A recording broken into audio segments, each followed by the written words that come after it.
அதாவது இந்த டிவிகே கட்சியோட தலைவரை எதிர்க்கிறதுல ஒரு நியாயம் இருக்கு. ஏன்னா உங்கள் பொழப்பில் மண்ணள்ளி போட்டான். என்ன இந்த ஊழல் லஞ்சம்லாம் பண்ண மாட்டேன்னு சொல்லி உங்கள் அரசியலையே ஒரு தெருமுனைக்கு கொண்டாந்து விட்டான். மக்கள் வேற அவனை தான் நம்புகிறாங்க.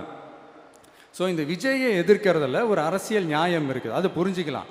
ஆனால் இன்னைக்கு இந்த விஜயை மக்கள் ஓட்டு போட்டு ஜெயிக்க வச்சு ஒரு தீர்ப்பை கொடுத்து மக்களுக்காக வேலை செய்யறதுக்காக முதலமைச்சராக உட்கார வச்சிருக்கிறாங்க.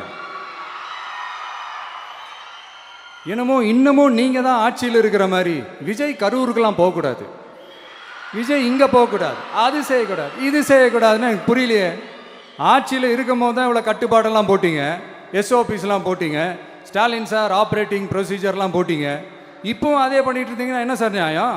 இல்லை, நான் தெரியாமல் தான் கேட்குறேன். இன்னும் கனவுலையே இருக்கிறீங்களா? முதல்ல முழிச்சு வாங்க, ரியாலிட்டிக்கு வாங்க.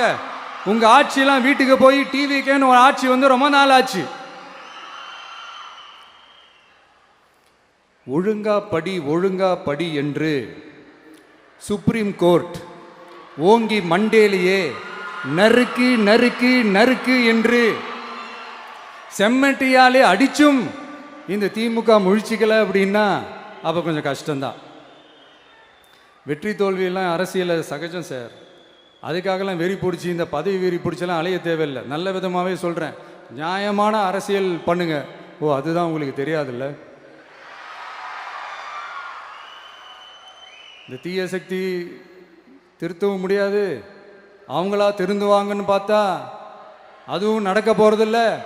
அதனால் வரப்போகிற இடைத்தேர்தலில் மக்களே இந்த தீய சக்தி திமுகவை நல்லா வெச்சு வெளுத்து விடுங்க.